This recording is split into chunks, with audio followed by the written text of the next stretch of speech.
now. And if you have any questions, please type them in the questions bar, and I'll kind of answer them as we go. I'll try to moderate and not interrupt too badly. So the speakers today, as you can see, are Jess Flaherty. She is with the Office of the Chief Information Officer, or OCIO. She's the Local Government Program Manager. And then my colleague is Joel Rohn. He is the ISAC Tech Service Bureau Manager. So they will be your direct contacts for CrowdStrike and, of course, the experts today. So I will hand it off to you guys, and please let me know if you need anything else. Awesome. Thanks so much, Rachel. Excited to be here. I'll do a quick intro of myself, then I'll let Joel do the same before we start with our presentation. As Rachel said, I'm Jess Flaherty with OCIO. My role is Local Government Program Manager, so I get to be the liaison or the face of the services we are able to provide to our local government partners across the state. So first point of contact, especially as it comes to this CrowdStrike migration project, and I can, help you with as much as I can. And I'm not a tech person. That's not my background, but I will connect you with the proper people, and we'll make sure we facilitate the proper services and answers for you as we move through this migration process. Joel, if you want to say hi, and then I'll get started on my slide deck. Sure. Thanks, Jess.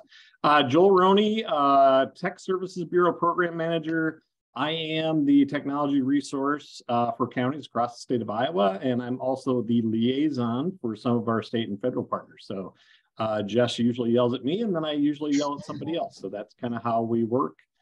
She's going to be doing the majority of the speaking today, thank goodness. So thanks much, Jess. Awesome. And just so you're aware, I do have a slide deck. We did make sure we have plenty of time for question and answer at the end, but also I can take questions as we go. So Rachel, if you monitor that Q&A box and you need to interrupt me as we move through slides, that's totally fine. And I'm happy to stop and answer questions as we move along. So let me go ahead and pick my screen here.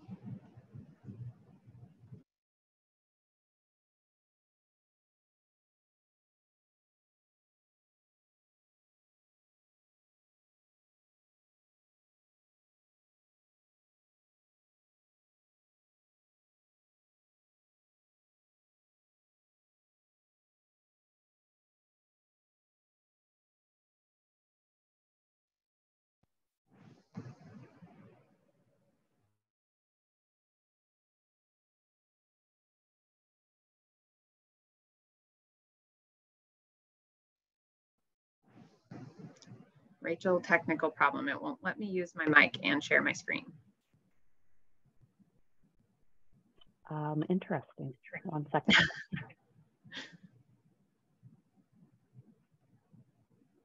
In the meantime, do you want to send me your slide deck and I can share it from mine while I'm trying to figure it out as well? Absolutely.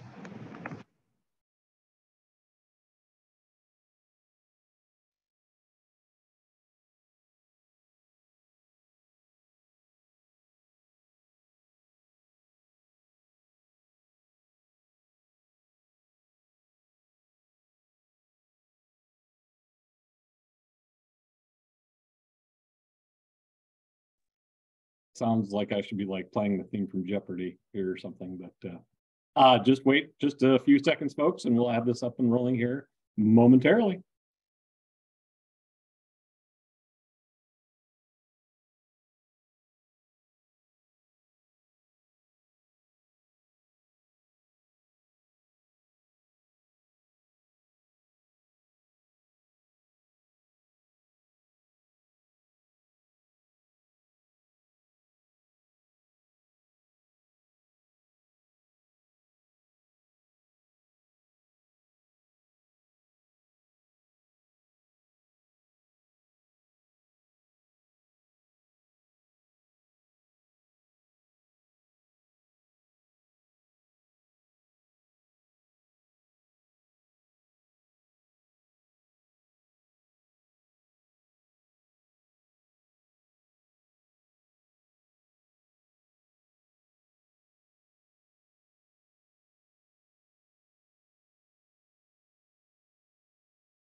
Apologize for that little hiccup there. I have shared it with you, Rachel and Joel, as well. So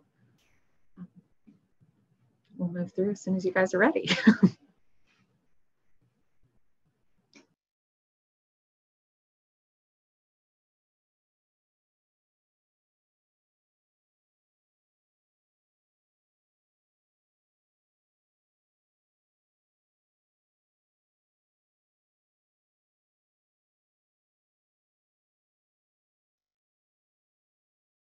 Did you get it, Rachel, or you want me to go ahead and share it? Why don't you go ahead and share it? They have me trying to do some authentication.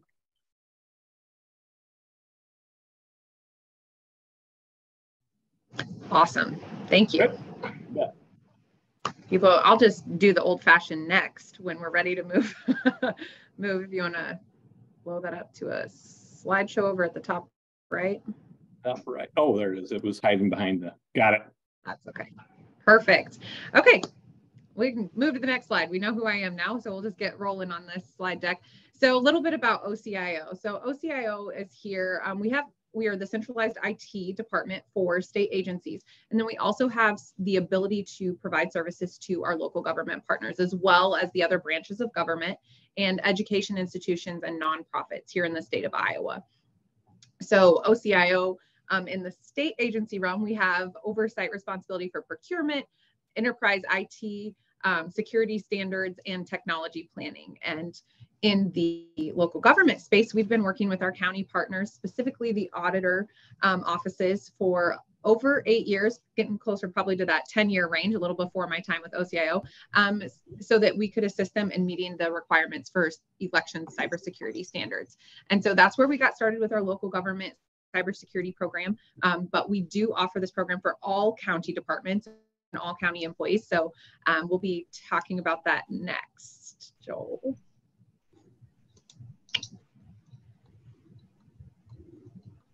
Awesome. Okay.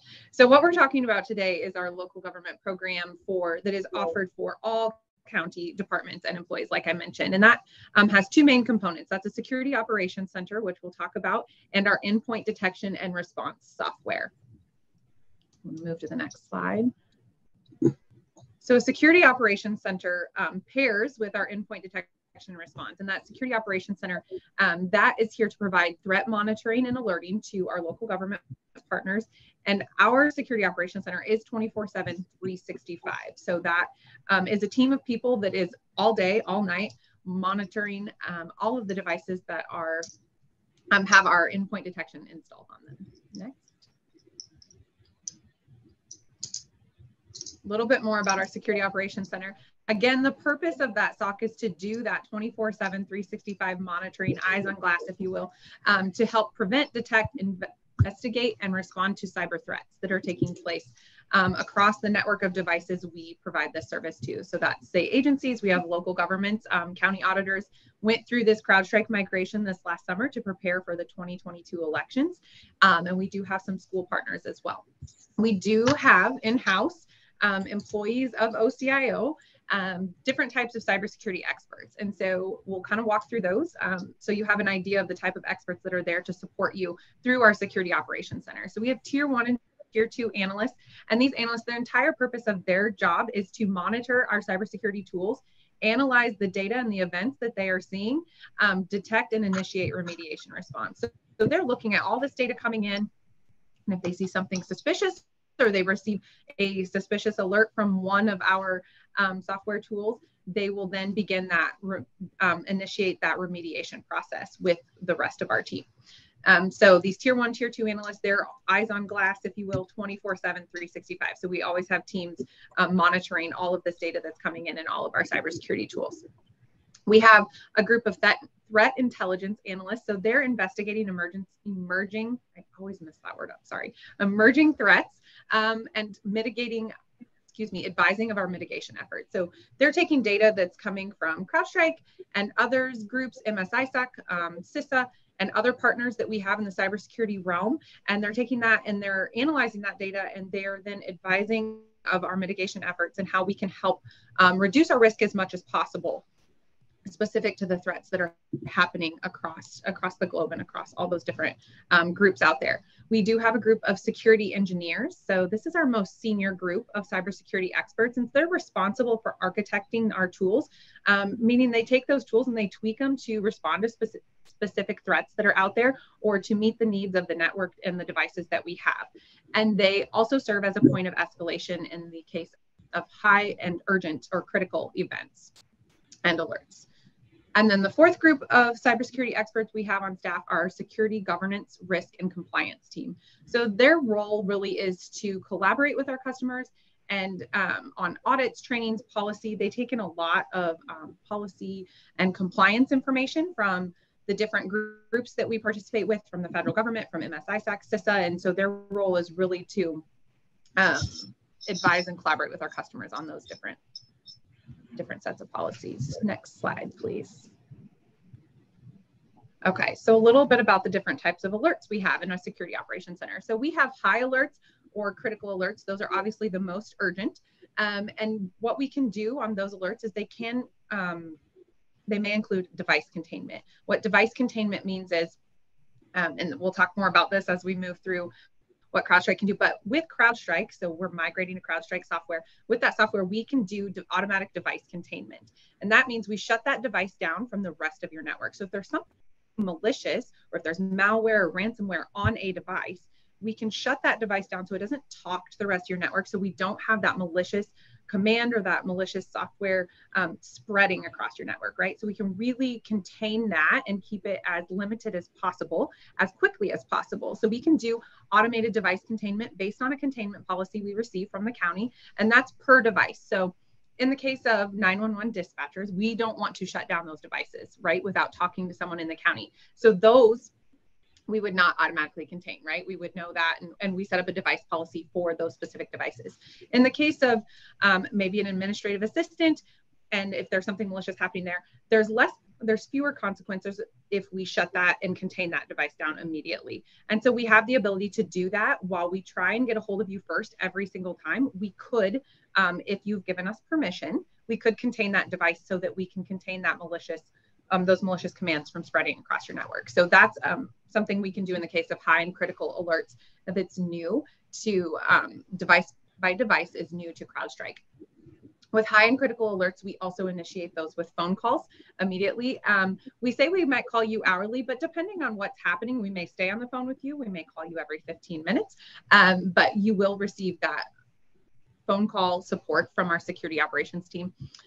We also offer incident remediation support from our security team, and those high and urgent alerts are escalated to our senior architects who are our senior team of cybersecurity responders and experts, but also to our chief information security officer.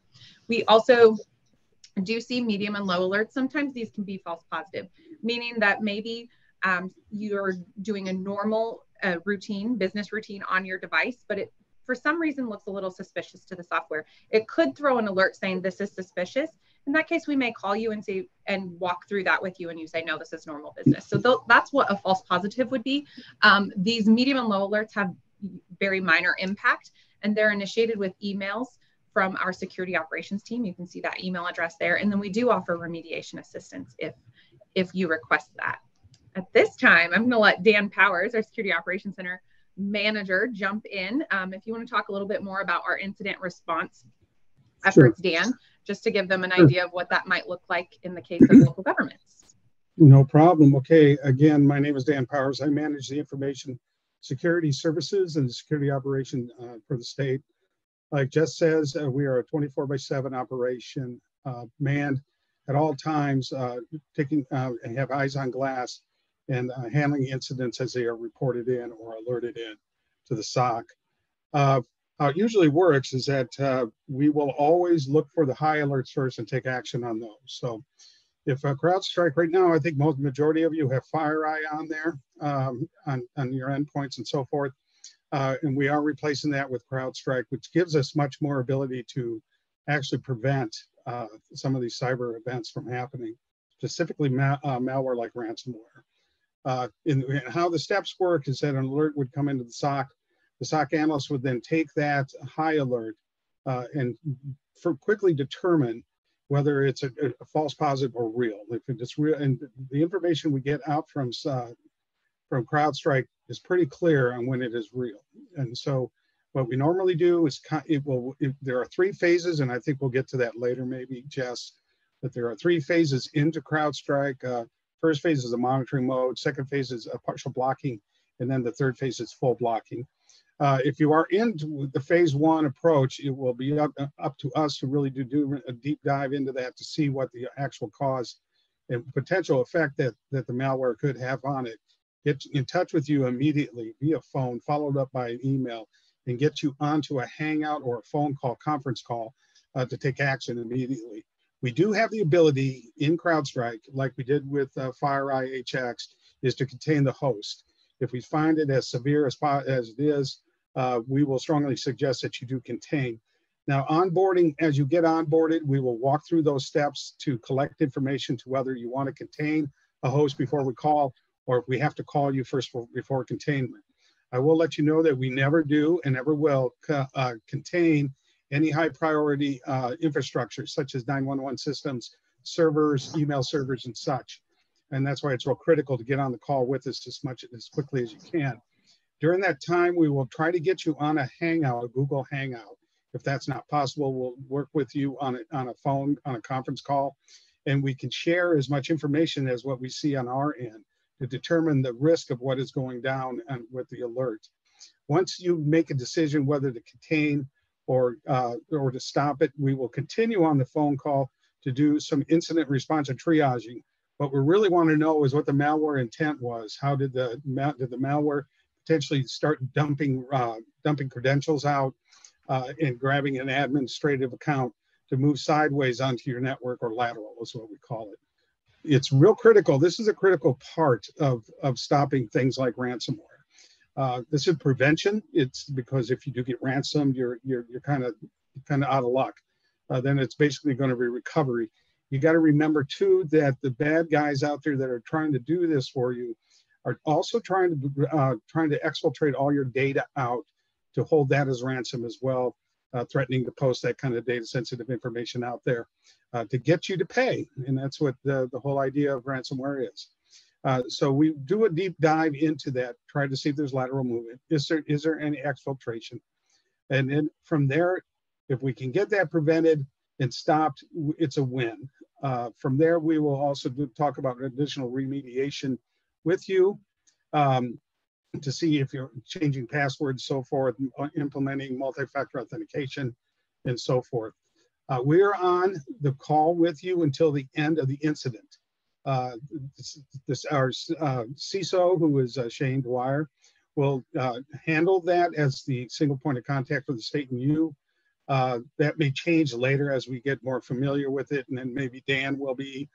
For right now, it is Shane Dwyer. He leads in that regard.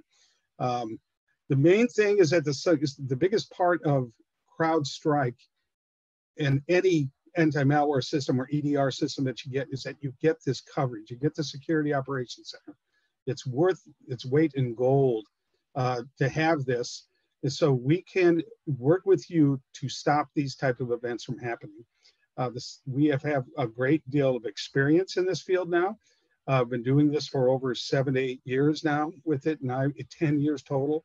So you have a lot of expertise behind you with this service. I think I pretty much covered everything. Jess, did I miss anything? Do you know? Nope, that was great, Dan. Yep. That was great. So, thank you. Moving forward, it's going to be, as he goes down this line, it's going to be critical that we build out this timeline to get this replaced, FireEye replaced with CrowdStrike. And primarily the benefit of CrowdStrike, again, is the prevention, getting into phase 3 and having that prevention there. But at the very beginning, we're going to get you into phase 1.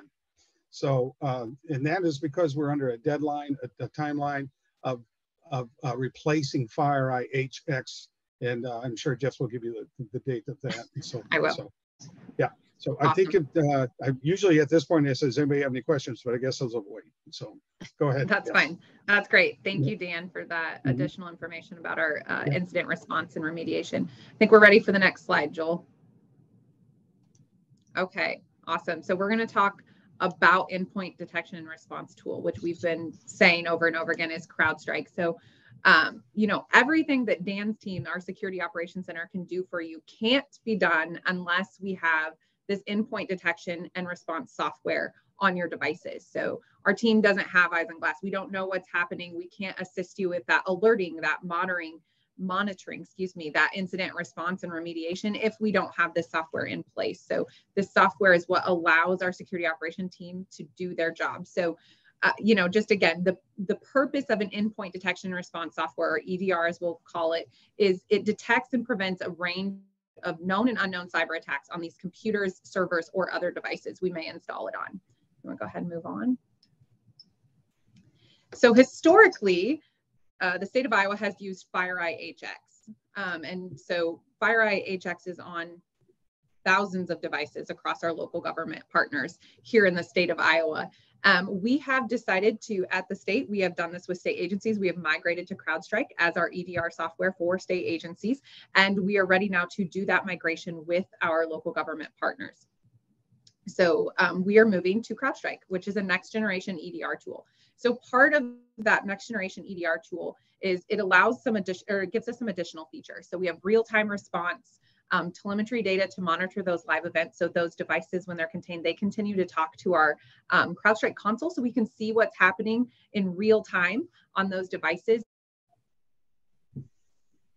Really exciting is multi-tenancy. So what does that mean for you? Well, historically with FireEye, our team has a console or a dashboard that they can see, and they can see what's happening on those devices. But our county partners and your IT staff have not been able to see that with FireEye. With Crowdstrike, however, we will have that multi-tenancy. So each county will have a county identifier, a CID, a SID. And so your devices will be registered with your county identifier so that your IT person and your county can look at that dashboard at any time they want. They will have read access to that dashboard anytime, day or night. But in the case of an event or an alert, they can look at that dashboard at the same time as our team. So that really assists us in our incident response. And we can be looking at the same screen and see what's happening together at the same time. So that multi-tenancy is really exciting feature of Crowdstrike. And then the Crowdstrike features, or the package we are going with, is called Crowdstrike Falcon. And that's Falcon is part of the Crowdstrike branding, but that includes 6 components: Spotlight, Discover, Overwatch, Device Control, and Falcon X. And we'll go over each of those components and the benefits that you'll see from each of those components next.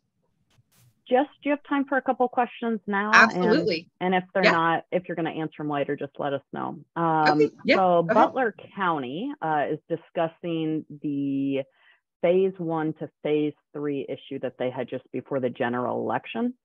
Have you determined the issue between Crowdstrike and Centennial 1? I'll let Dan speak to that. Well, you are going to have some issues. Now, I shouldn't say it that way. How do I say this? Crowdstrike right now is an EDR solution, and there's several EDR solutions out there, such as Sentinel-1 out there. They're considering an EDR as well. What we learned with that particular county was there was a collision going on, an impactful collision, actually, in all transparency. What you have is you may have two. This works with sometimes with other entities out there, like Windows Defender. It could work with a number of them. But we did find out that with Sentinel-1, that they basically are battling each other to see who's going to be the number one EDR system out there. So there's a setting inside Windows to where you have to tell Windows, yep, I'm the boss, and so forth. In this case right here, I believe with Butler, what was happening is that the Butler County Sentinel-1 was impacting an application that was supported by the Secretary of State's office. It was a voter, I can't remember what the name was there, Jess. But what had happened is that we went ahead and pulled back Crowdstrike to phase 1. And so then it stopped. When we went into phase 2 is when it started happening. And that's because one or the other wants to control the ability to contain or stop what is going on. I have to say honestly that it was, and thank you, Sarah, it was iVoters in this case. In this particular case, we elected to go ahead and back down the Crowdstrike. Tried to talk to our vendor there, Crowdstrike, to see what was going on and so forth. It really may come down to the fact that one or the other has to work. One or the other has to be the dominant force. You could still have both on there, but if they're both going to have collisions, you're going to have to determine which one is going to take charge. At the state, what we did is we made Crowdstrike take charge. So everybody who is using Windows Defender, they can still have it up there, still have it running. But Crowdstrike is the one that's going to prevent or stop any parts of the kill chain that are happening when there's an event going on. In the case also, I want to let you know that if you do have some applications out there, it's possible that your applications may alert because CrowdStrike and other devices like this are agnostic to whatever is happening on an application. And if the application is acting similar to what an IOC or indicators of compromise or an IOA is compromised, it's going to alert. It's going to think that it is a bad person down there when the application itself is coded in a way that allows what would be I guess, similar to what a bad guy would do. And so you're going to have to do that. In both those cases, in that one case right there, we would whitelist or work with you to determine how we could whitelist so that application can work clean. We haven't had too many, if at all. And in fact, Butler is one of the few that we had to where we saw an actual impact to the CrowdStrike system, and it also impacted the iVoter system. So by placing that into alert only mode, allow the system to come back online. We haven't had any other counties have this issue. We're not saying that the application was bad. I don't know if it's bad or not. I don't think it is. And I think that that what they are using over there in Butler County is a fine product. I really don't have an up or down with it or anything like that.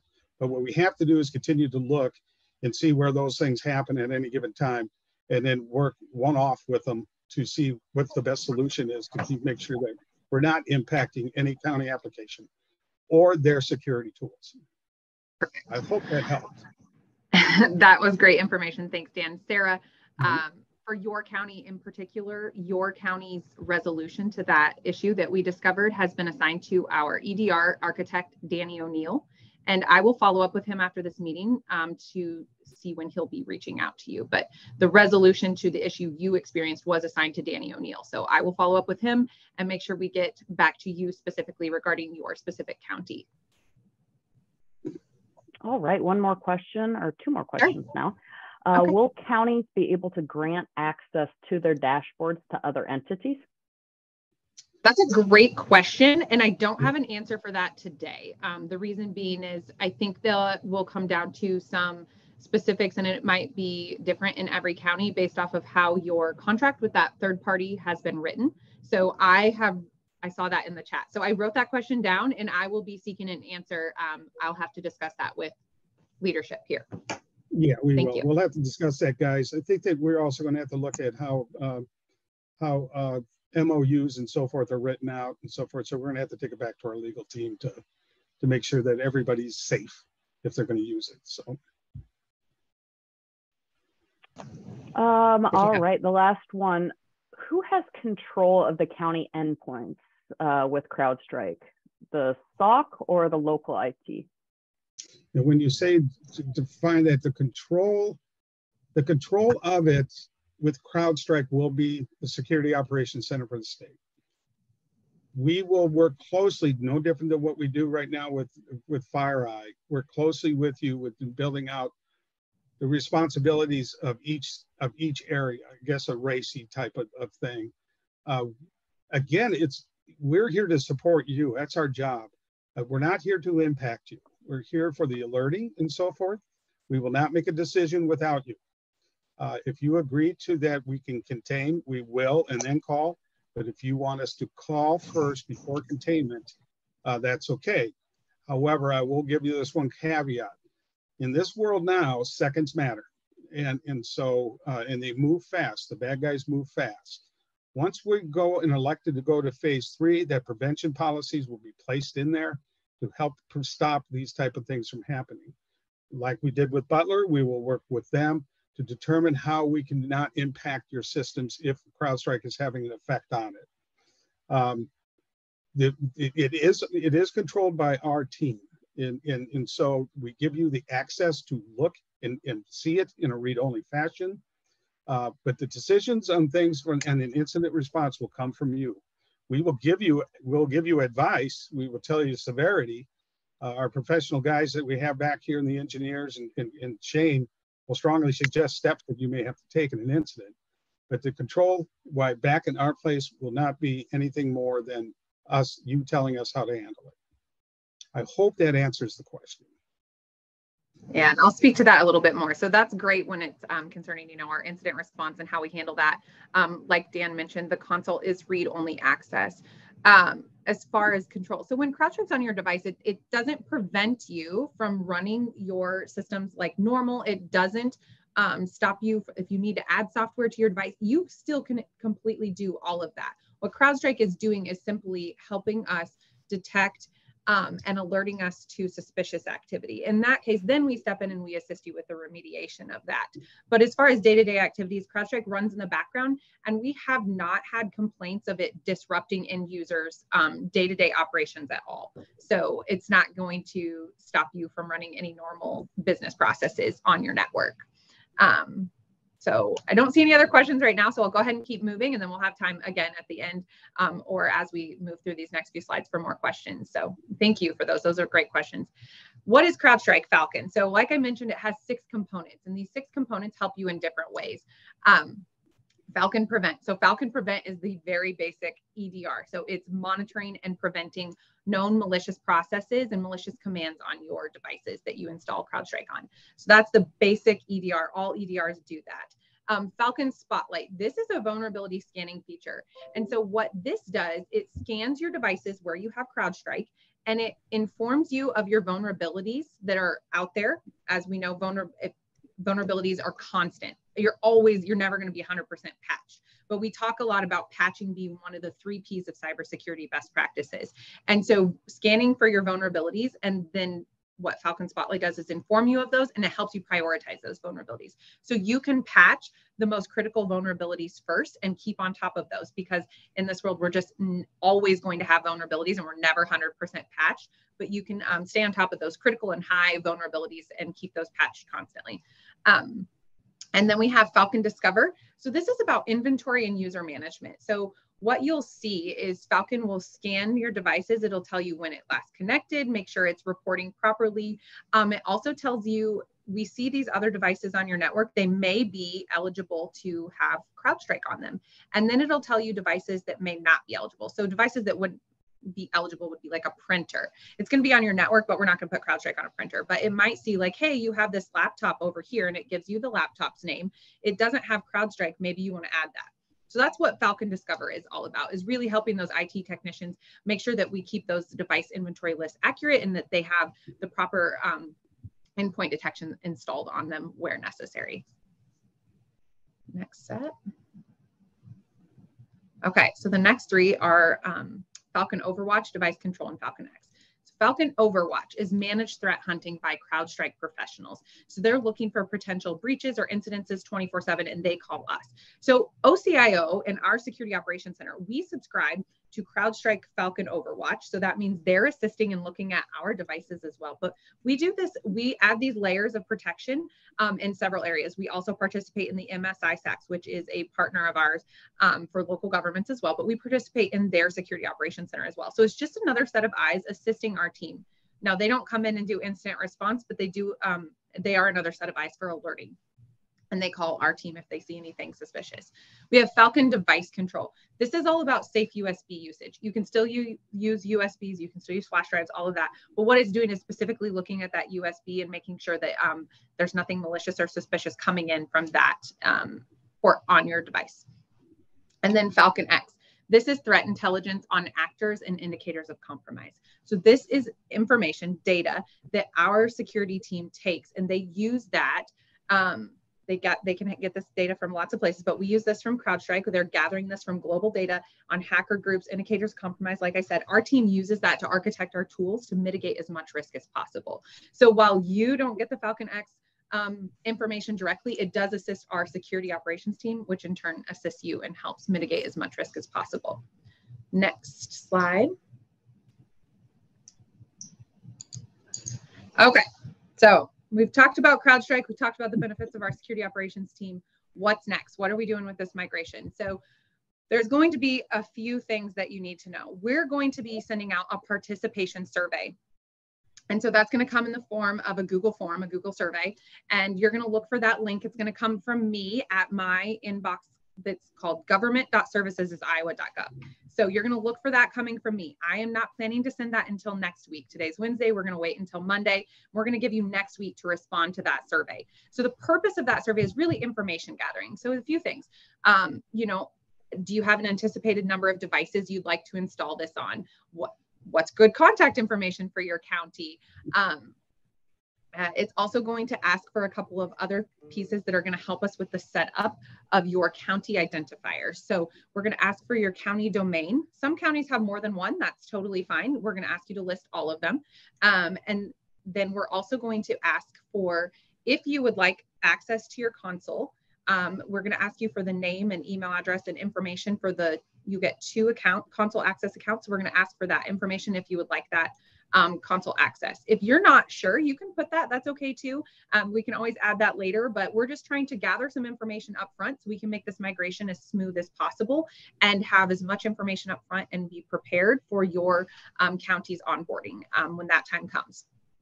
The next thing we're going to be talking about and looking for is a memorandum of understanding. So with this CrowdStrike and Security Operations Center coverage, we have an MOU and memorandum of understanding between the county and OCIO. And so this is going to be the first step that's going to get you officially signed up to migrate to CrowdStrike. If you want to hit the next slide for me, Joel. Okay, cool. Back up. Okay. Oh, there we go. Right there. We're good. A little bit more about the MOU. So the memorandum of understanding, like I said, it needs to be signed in order to participate in the CrowdStrike and Security Operations Center program. This program is free of charge. There's no cost. It says that in the MOU, but we still need a memorandum of understanding that really provides clarity to roles and responsibilities of the two parties. The Board of Supervisors should sign that MOU. So this is for any devices in the county. So we're looking for the Board of Supervisors to sign that MOU. I know some counties may have delegations of authority in place. And if you do, that's great. We'll, so if somebody else is going to be signing that per a delegation of authority, we'll probably ask for that delegation of authority just so that we can do our due diligence and make sure that we have proper signatures from our county partners. And then this MOU will supersede any other security service MOUs with OCIO. So some counties signed one a couple of years ago. It was, the MOU was put out there. It wasn't mandatory. That feels like a strong word, but some counties signed it, some counties didn't. So if you did, this new MOU will supersede that MOU. So that MOU, upon signature of our CrowdStrike and Security Operations Center MOU, that old one will be retired, if you will. Next slide, Joel. Okay, so let's talk about the purpose of the MOU. It can be a little overwhelming, I think, sometimes. So one reason we're putting out this new MOU is because our legal team has done a lot of work to streamline our MOUs. If you did sign a couple of years ago, it was over 20 pages long. This new one is 6 pages. So we really wanted to streamline that and make it so it was really easily digestible and not get bogged down in the terms and conditions that go on for pages and pages. Now, our general terms and conditions still exist. They don't go away, but they are posted on our website. So you can go look at those at any time, and this MOU hyperlinks to them. So they're there. They have not changed since 2 years ago. They're still the same general terms and conditions, but instead of putting them in the body of the MOU and kind of muddying that up, we pulled those out and they're available 24/7 on our website. The second reason for this MOU is really to clarify roles, responsibilities, and obligations of the party, as they're called in the MOU. Make sure those are clearly outlined for everyone to understand. So the obligations of the parties used to be buried in our terms and conditions. And I know a lot of people read that, but some don't. So we wanted to make sure we pulled that, that's the official term, obligations of party, and put that in the main MOU. So you'll see it as attachment B to the MOU. And so what it is it's 6 or 7 pieces of responsibilities of the customer, and it's 7 pieces of responsibility of OCIO. And so it says that OCIO is responsible for providing you the licenses to this software, CrowdStrike in this instance. And then For the customer is responsible for installing that software on their devices.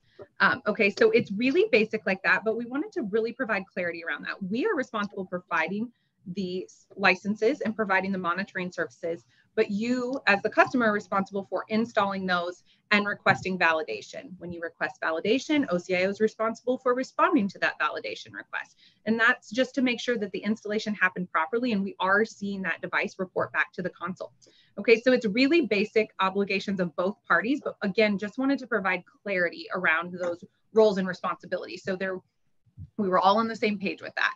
And then the third piece is new to this is we are asking for an authorized installation. That's what it's called in the MOU.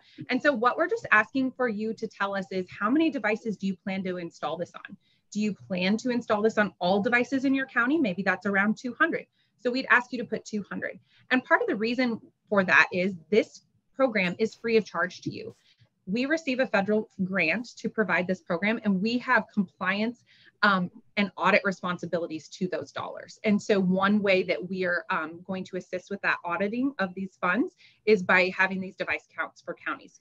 Can that device count change? Absolutely. And we know that. So we'll have a process in place where you can request either an addition, add devices to your device count, or where you can take devices off that device count. So we know that there's going to be changes, and we understand that, but we are trying to assist in that auditing process of these funds and do our due diligence and compliance so that we can continue to provide this at no cost to you and not have any hiccups there. So the other reason we're asking for this authorized installation number is because it helps us to know if you are installing this on 200 devices and we see 199, we're probably doing really well. And so that's not going to be a huge red flag. If you say you're going to install on 50 or 200 devices, we only see 50, that's a red flag to our team, right? Like what happened? We didn't get proper installations there.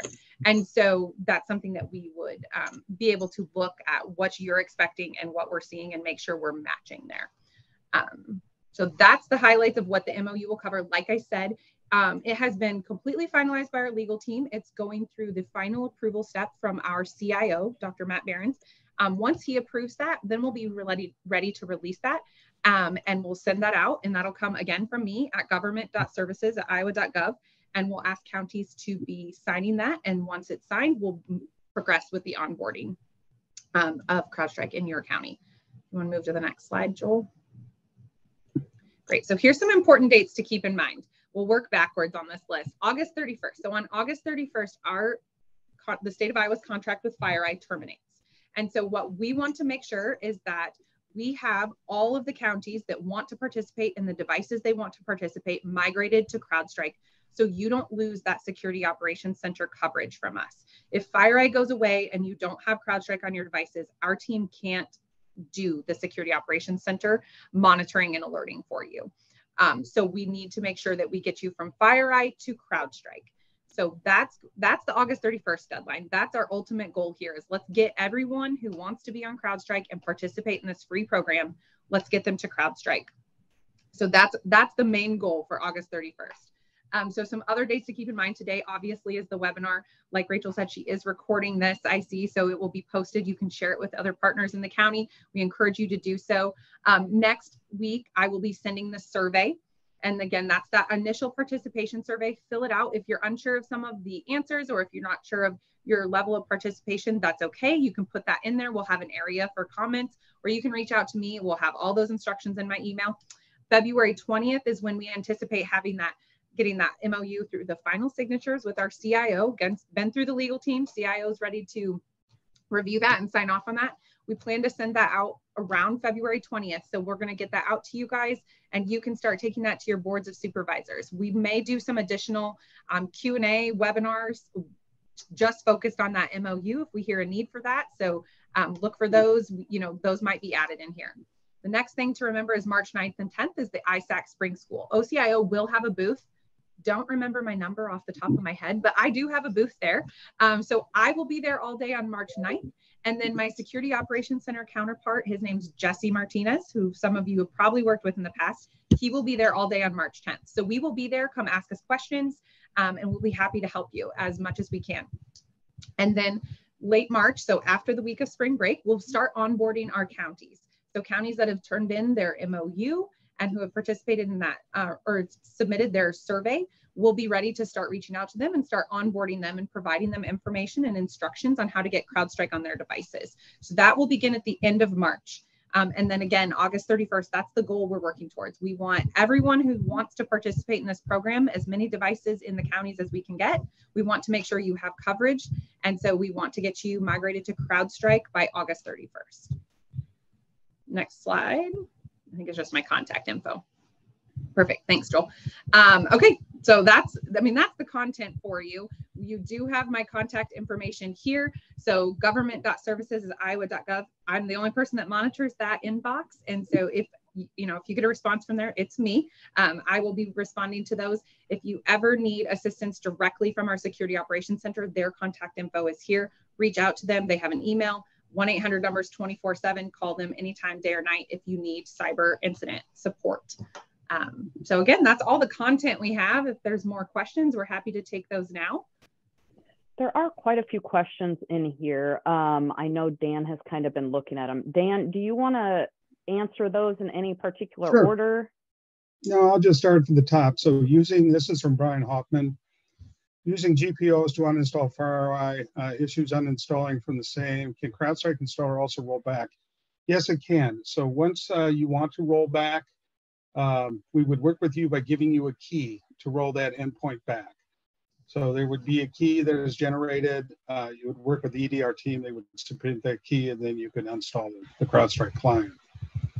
And so since I can't hear Brian, I'll go ahead and I think that'll be suffice. For the council access, I think you might have addressed this already, but I want to make sure I understand it correctly. Can I give our external IT vendor access to the council? We're trying to hammer that one out, guys. We're doing that from a legal standpoint. The MOU will be signed by the county, and I know that some of these vendors will be working for you, but we just want to make sure we're everybody's covered. And so we're working with our legal team to see if that is a possible solution to give the MSPs ability to go in there and look at it. That will be done before we get to the part to where we're starting installing. We'll have an answer for that. So just kind of bear with us on that. What is the mindset for denying the counties controlling access to their own machines? Tony, what it is really a crawl, walk, run. We are going to go ahead and start with the premise that we're all crawling. And then look into walking, give you a little bit more access, and then the running. Now, this will take time. We're doing the same thing with our agencies. We have some agencies that are totally sole supported here at the state, and we're taking that in that kind of three-step process with them as well. It begins with giving you read access so you can see what we have there. The normal settings in the 3 phases are pretty much standard to do that. And then as we will probably eventually give more people access to the ability to control their own density with CrowdStrike. But for right now, if you can bear with us in this next year, we will start with just the access that we have and work closely with you when you have an issue. So, okay. Can we uninstall CrowdStrike on an endpoint? Is there a conflict, or do we need OCIO permission authorization to install? You'll have to work with us to get the key. Again, we'll work with you closely at any time if you've seen an impact and so forth, and you want to start installing because of that. Our team is available 24/7 to help you with that. Each one of those requests will come in with probably some questions, because we want to learn it as well. And so if you say, yeah, Dan, I want to take this off, I want to get it out of here, we're going to want to know how come, because it could be impacting other people as well. So we'll work with you closely to get those uninstalled when you have a request to get a key. Hold on here, I got to catch up. There's somebody coming in. Yeah, that's okay. Just to build off of that, as part of the onboarding process, we will be asking you to identify 2 people in your county who are authorized to uninstall. And the reason for that is we don't want just anybody from the county willy-nilly, maybe you don't, right? Like, we're going to need to identify some people or that are allowed to uninstall. And so that's to help just protect your devices so that not anybody has this open key to uninstall at any time. So we will identify those people so that when you call in, if you're that person, if you're the IT director, you're going to probably be that person. When you call in, our team has that info right in front of them. They can pull up your county. They can see, yes, you are authorized to uninstall, and they can get you that uninstall key right away. So we are trying to mitigate that. Again, it's a situation of crawl, walk, run, like Dan explained. Some of this is new to us too, and how we do this next generation software with our customers. And so we're moving through it, crawl, walk, run type style here. Is key per machine? For right now, I'll say yes, but you know, Derek, I think what you should do is send these questions over to Jess and Danny. He can get with Danny O'Neill, and he can give you exactly everything you need to know about how the key removal works. Because can you be defined key used for all other workstations? That's a very good question. I'm not sure. Let's get that over to Danny, and he can provide that with you. When is the end of support for FireEye? The 31st of August. That was when FireEye renewal will end. How FireEye works is that we have an HX console inside our data center, and we will probably be turning that off, and those CrowdStrike clients will not be able to talk to CrowdStrike anymore. Excuse me, I'm talking FireEye. I apologize. CrowdStrike, FireEye, it's all a mess. FireEye ends at August 31st.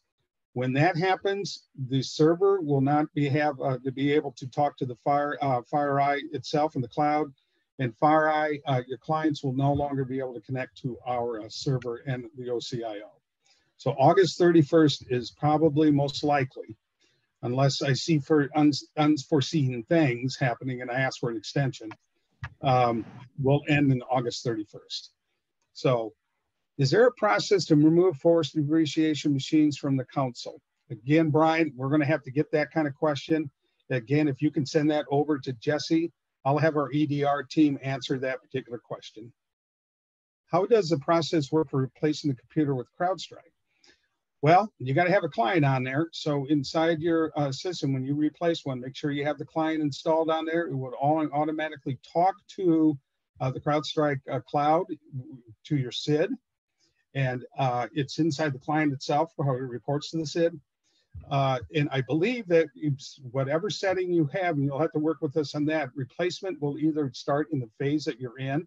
We're all going to phase 1 at first. So a replacement would end up at phase 1.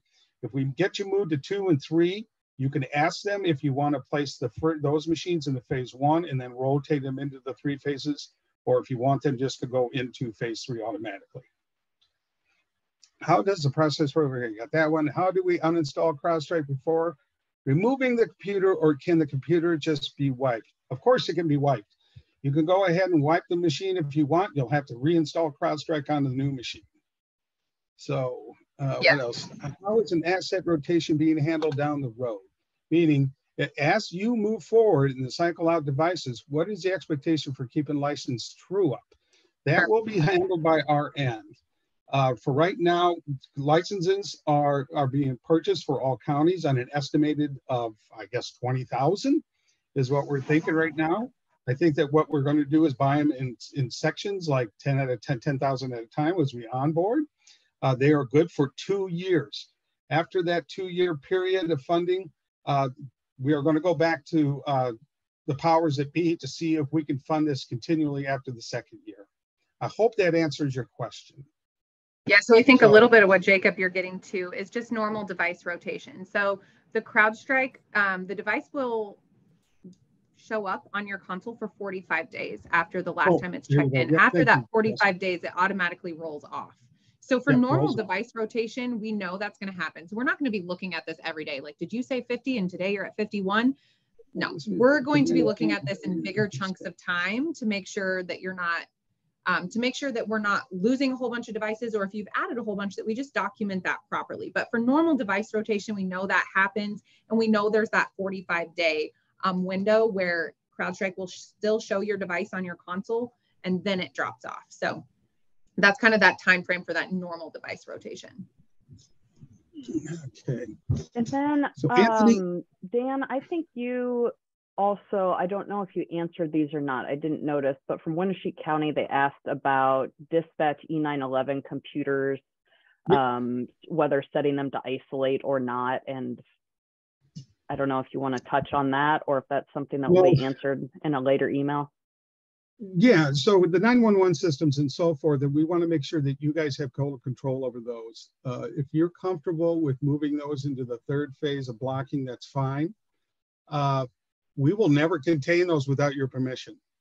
So, and that goes for any critical systems that you have. When you're onboarded, Jess will collect a list and you'll have to tell us what systems do not contain or call before containment. I hope this is answering the question. But those 911 systems I know are very critical. If we have ransomware going through the system and so forth, those are hard decisions we may have to contain. And so we would be working with you through that incident to perform that task. It's also a kind of a risk assessment quickly on what will be impact. This is something that you have to build out in your incident response and then your recovery of when you have an incident like this. You have to think about, what can we live and live without? And then how do we communicate that out to our county, to our citizenry, if we're having a bad day? So it's something that we would work through with you. Now, we had the same episodes, guys, with HX. Remember, if something would alert and we said it was severe and so forth, that containment policy has not changed. Same with Crowdstrike. We will contain or not contain depending on what you think and what you think the impact would be to your county. Great. I'll go ahead and take this next one, Dan. So we have some questions asking about, counties that don't have robust IT, if you will, and counties that do, and what's mandatory and what's not. This program is not mandatory. The OCIO does not mandate this to anyone. You may have seen in the past, the Secretary of State's office does have some administrative rules around cybersecurity standards for election devices. And so there are some standards around that, and that comes from the Secretary of State's office. That does not come from OCIO. So this program is completely optional. If your county chooses not to participate, that's fine. That's completely your choice. So, that is out there. Again, this is not a mandate from OCIO. We don't have authority to do that. We don't do that. There is some administrative rules around elections devices, but that comes from Secretary of State, and it does ask that the OCIO support those services, but it's not a mandate from OCIO. And this program is in no way, shape, or form a mandate. We are simply offering this program through the funds that we have available through the grant funds, and we offer it at no cost to counties, and we encourage you to participate, but you do not have to.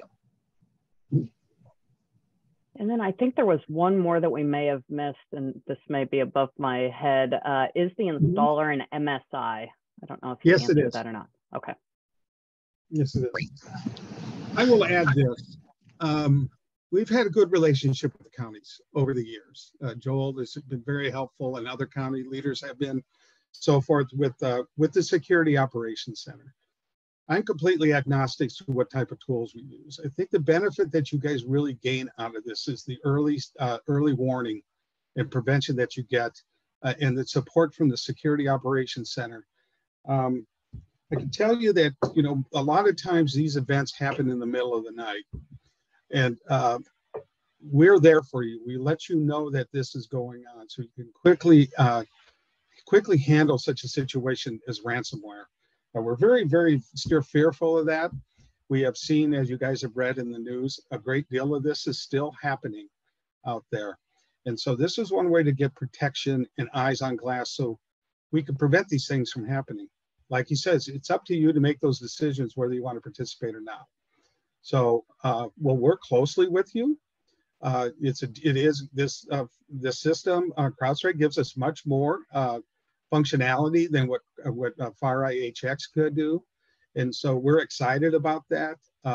It's going to let me sleep a little bit better at night because some of the functionalities that we have. But the main purpose of this whole, service is the 24/7 SOC. And so I want you guys to consider that. And if you have any questions, please reach out to Jess, me, or anybody else on the SOC team, and we can answer those questions. Awesome. I see we're at time. I don't have anything else to add. I thank you for your time and participation today. If you do have questions you think of afterwards, please send them my way, or you can send them to Joel, and Joel will send them my way. And if you're going to be at Spring School, please stop by and say hello and introduce yourself. I love to put faces to names and counties and get to know you all better. So thank you. Yes, am I going to spring school or am I not? No, it's Jesse. It's me and Jesse. No, they can handle it. Good for you guys. Okay, thanks. We don't let you in the wild like that, Dan. Yeah, that's right. Okay, I appreciate it. Thanks, everybody. Do you have anything else, Joel? Put you on the spot, sorry. No, I do not, Jesse. No, Jess, I thank you guys for putting this on today, and for ISAC for getting the word out, and looking forward to seeing how this program rolls out this year. Fantastic. Thank you, Joel. Awesome. Thank you, everyone. Yep. See you next time. Everyone. Thank you.